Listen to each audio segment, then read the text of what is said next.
El presente informe tiene como propósito examinar el rol y la incidencia de las empresas extranjeras en Perú desde la óptica del derecho internacional privado, disciplina que regula relaciones jurídicas privadas con elementos extranjeros.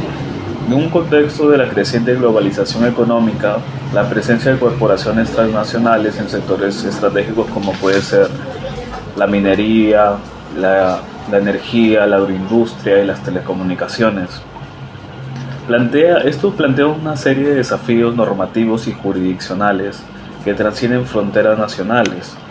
Por ejemplo, la expansión de estas empresas ha generado controversia de naturaleza ambiental, social y laboral, que evidencian tensiones entre los intereses económicos globales y la protección de los derechos de las comunidades locales, así como la soberanía del Estado. Frente a esta realidad, el derecho internacional privado adquiere una relevancia sustancial al ofrecer herramientas conceptuales y normativas para determinar la ley aplicable, la jurisdicción competente y la forma de responsabilidad internacional que se derivan en tales interacciones. Acá hay una relevancia que puede ser jurídica y social, y este estudio radica en la necesidad de armonizar los intereses empresariales con los principios del desarrollo sostenible, la justicia social y el respeto a los derechos humanos. Asimismo, la adecuada aplicación de las normas de conflicto, los tratados internacionales y la jurisprudencia comparada que permite fortalecer la seguridad jurídica y promover un entorno de inversión responsable y equilibrado. Esta metodología se sustenta en un enfoque doctrinal, normativo y jurisprudencial, los cuales lo van a comentar mis compañeros. Y esto comprende un análisis de instrumentos internacionales, normas internas, doctrina especializada y precedentes judiciales pertinentes. Gracias. Bueno, para entender este tema, primero tenemos que saber qué es el derecho internacional privado. Este derecho se encarga de los casos donde hay algo extranjero, o sea, cuando hay personas, empresas o situaciones que tienen relación con más de un solo país. Su función principal es decir qué ley se aplica y qué país tiene la autoridad para resolver un problema cuando hay este tipo de mezclas internacionales. Por ejemplo, en el caso de las empresas extranjeras, esto es muy importante. Imaginemos que una empresa internacional causa daños en otro país. Esto surge la duda, ¿se aplica la ley del país donde pasó el daño o la ley del país de origen de la empresa? Aquí entra una regla que básicamente significa que se aplica la ley del lugar donde ocurrió el hecho. En el caso de las Bambas, por ejemplo, los daños y los impactos sociales ocurrieron en el Perú, por los cuales se aplica la ley peruana. También existe otro principio llamado forum non conveniency. Este permite que un juez diga, este caso no debería verse aquí, sino en otro país que sea más adecuado. Pero en casos como este, casi siempre el país por el cual se juzga es en el país de origen del problema. Además de las leyes, también hay reglas que no son obligatorias, pero sirven de guía. Se les conoce como soft law, y un ejemplo son los principios rectores de la ONU sobre empresas y derechos humanos. Estos principios dicen que las empresas deben respetar los derechos humanos y actuar con responsabilidad, sin importar qué país trabajen. En resumen, el derecho internacional privado nos ayuda a resolver conflictos donde hay países distintos involucrados. En el caso de empresas extranjeras, nos permite saber qué ley se usa, qué juez puede decidir y cómo deben responder las empresas por los daños que causan. Ahora, que ya entendimos la base del tema, podemos pasar a ver cómo todo esto se aplica en un caso real.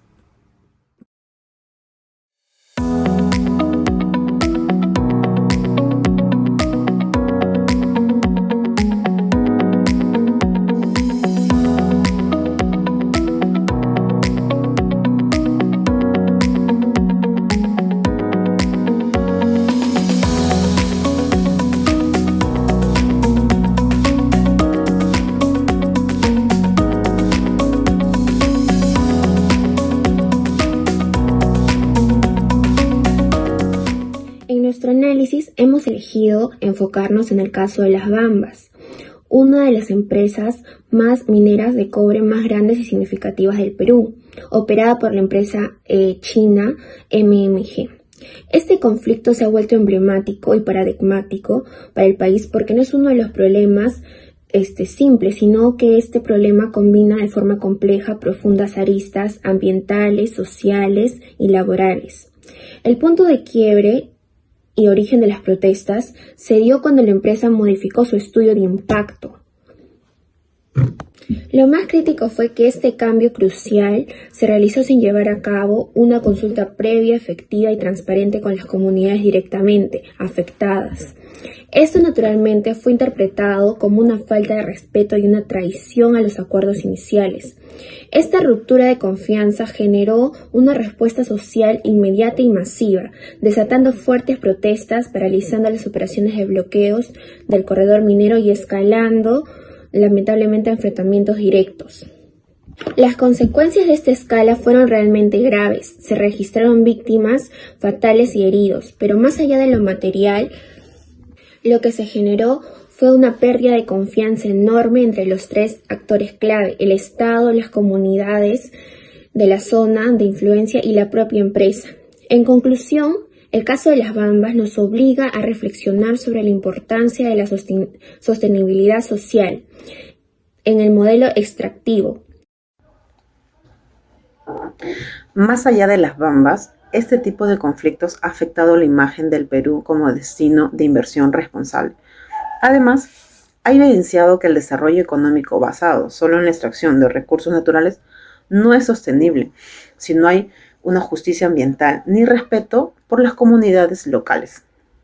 De lo contrario, el Estado corre el riesgo de perpetuar una espiral de conflictos y desigualdades que comprometen su legítima democrática y su obligación de proteger los derechos fundamentales de la población. Las consecuencias van más allá del ámbito local.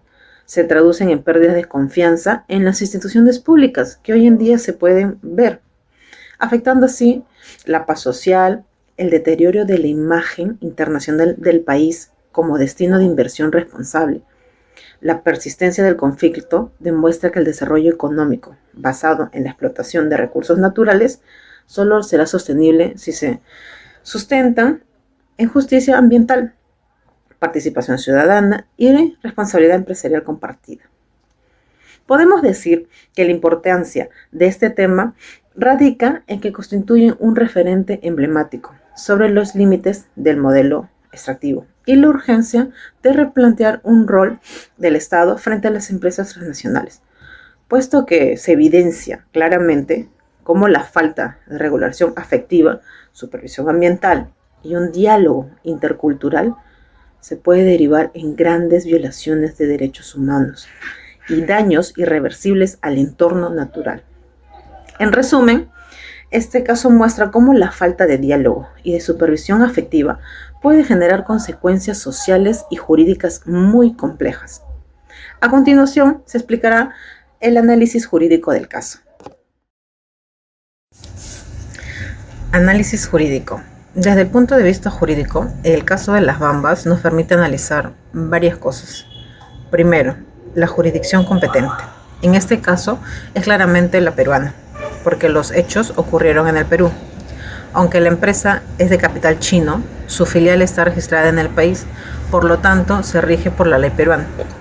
Segundo, la ley aplicable también es la peruana, ya que los daños se producen dentro del territorio nacional. Se aplican normas como la Ley General del Ambiente, la Ley del Sistema Nacional de Evaluación y Fiscalización Ambiental. Y también podemos decir que el convenio de 169 de la OIT, que protege los derechos de las comunidades indígenas. En cuanto a la responsabilidad, la Corte Suprema tuvo que pronunciarse sobre si la empresa podía ser considerada responsabilidad civil por las muertes ocurridas durante las protestas.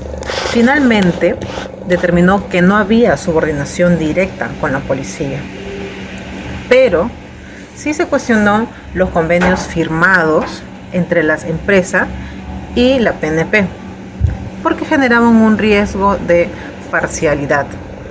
Todo esto puede demostrar que hay vacíos normativos y que aún falta una regularización internacional más fuerte, que para sancionar o exigir responsabilidad a las empresas transnacionales cuando los daños superan las fronteras.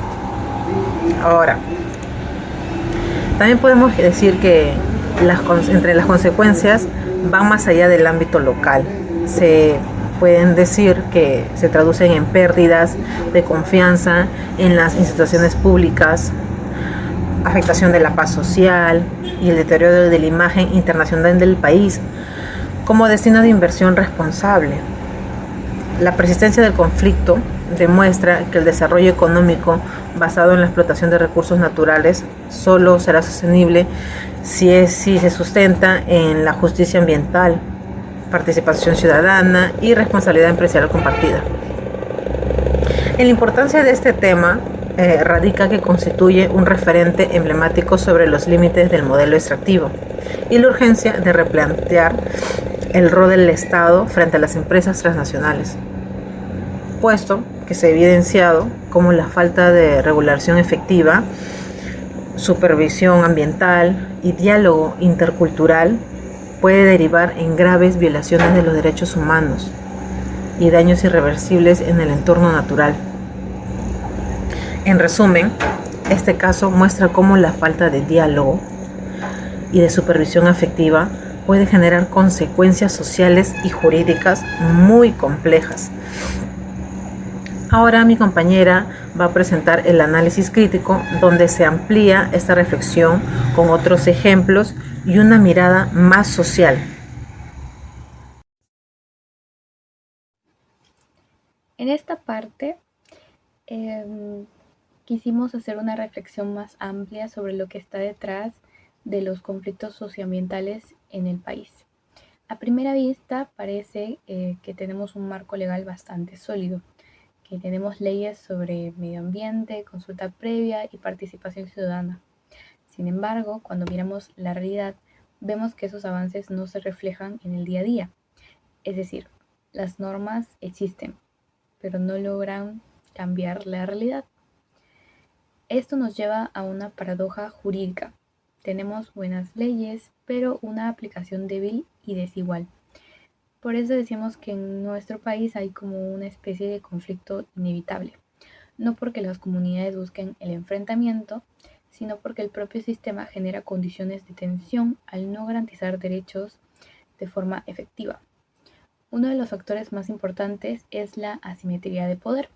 Las grandes empresas cuentan con recursos económicos, técnicos, económicos y legales, mientras que las comunidades enfrentan muchas limitaciones. Esta desigualdad hace que los procesos de negociación o consulta no partan desde condiciones justas.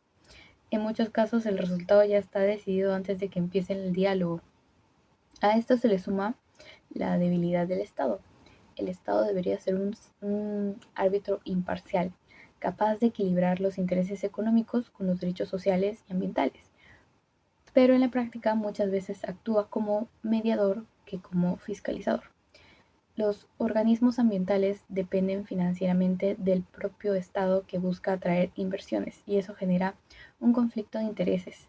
El Estado termina siendo juez y parte. También encontramos un problema de fragmentación regulatoria. Existen distintas instituciones que tienen funciones ambientales, pero no siempre trabajan de forma coordinada, y esto genera duplicidad de funciones, lentitud y falta de resultados concretos. Por otro lado, el Perú tiene una normatividad extensa, pero el problema no es la falta de leyes, sino su cumplimiento. Las normas se aplican de manera selectiva, con más rigor para los pequeños actores locales y con más flexibilidad para las grandes corporaciones. Esto crea una justicia ambiental desigual, una doble vara, donde algunos son sancionados rápidamente y otros gozan de procesos largos o excepciones. Finalmente está la captura regulatoria, un concepto que describe cuando las instituciones públicas dejan de servir al interés general y terminan favoreciendo a intereses privados o económicos. Esto sucede cuando las decisiones políticas priorizan la inversión sobre la justicia social y ambiental, debilitando la confianza de la ciudadanía. En conjunto, estos elementos explican por qué los conflictos socioambientales se repiten una y otra vez. Más allá de los casos específicos, lo que vemos es un problema estructural. El modelo de desarrollo actual busca crecimiento económico, pero deja de lado la equidad. la participación y la protección ambiental.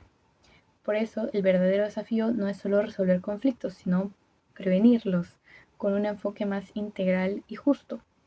Al final, una verdadera justicia ambiental no solo se trata de leyes o sanciones, sino de dignidad, diálogo y equilibrio entre desarrollo y derechos humanos. Bueno, ahora hablemos de otro caso similar, el caso La Oroya. La Oroya es una ciudad ubicada en la Sierra Central del Perú, donde durante décadas funcionó un complejo metalúrgico que procesaba minerales como plomo, cobre y zinc.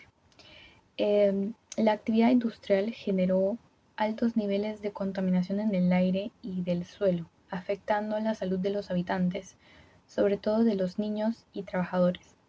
La Corte Interamericana de Derechos Humanos condenó al Estado peruano en 2023 por no proteger el derecho a la salud y al ambiente sano de la población.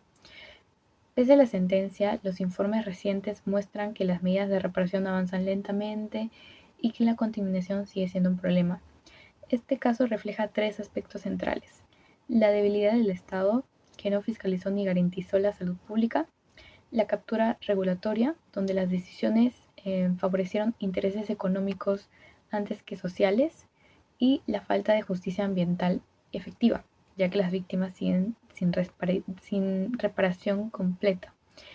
La Oroya representa cómo un desarrollo industrial sin control puede dejar impactos duraderos, profundos en las comunidades. Seguimos con un último ejemplo, el caso Proyecto Conga. El Proyecto Conga fue una iniciativa minera ubicada en Cajamarca, impulsada por la empresa Yanacocha con participación extranjera. Buscaba ampliar la extracción de oro y cobre en una zona altoandina donde nacen varias lagunas naturales que son fuentes de agua para las comunidades locales. El conflicto empezó cuando se conoció que el proyecto planeaba drenar o reemplazar las lagunas por reservorios artificiales. Esto generó preocupación entre la población, que temía perder sus recursos hídricos y afectar su agricultura y ganadería. Las protestas sociales fueron masivas y en algunos momentos derivaron a enfrentamientos con la policía, dejando personas fallecidas y heridas. La respuesta del Estado fue más represiva que dialogante, lo que agravó la desconfianza entre las comunidades y las autoridades. Finalmente, este proyecto fue suspendido, convirtiéndose en un símbolo del choque entre el desarrollo económico y la protección del ambiente y del agua.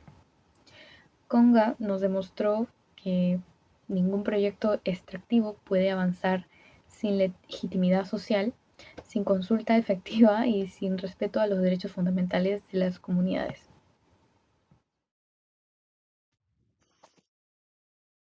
Para concluir, en definitiva, el conflicto asociado a la presencia de empresas extranjeras en el Perú, como el caso de las Bambas, pone en evidencia la tensión entre el modelo económico extractivo y los derechos fundamentales de las comunidades afectadas.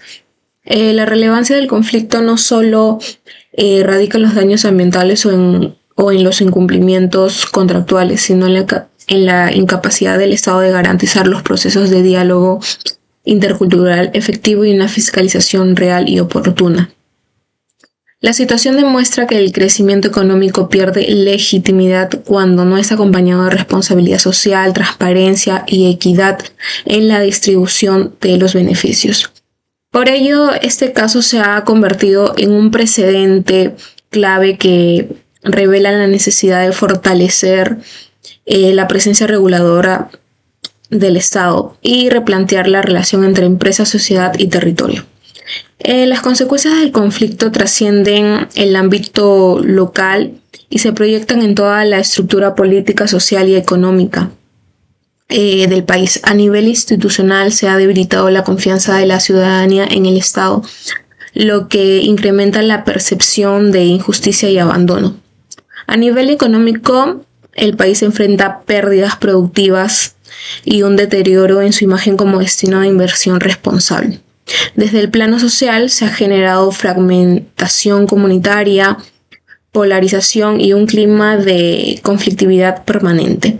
Esto demuestra que el desarrollo económico basado únicamente en la explotación de recursos naturales no es sostenible si no garantiza la justicia social, la transparencia en la negociación con las comunidades y la protección ambiental. Y por último, el Estado peruano ha demostrado debilidades en la protección de derechos fundamentales frente a la actuación de empresas transnacionales.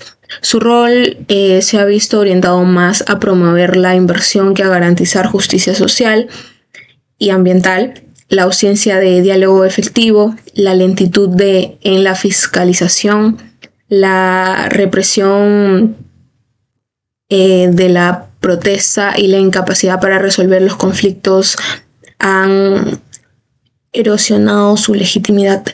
Se concluye que el Estado debe fortalecer sus mecanismos de participación ciudadana, transparencia y supervisión, priorizando de manera real los derechos humanos sobre los intereses económicos. Muchas gracias.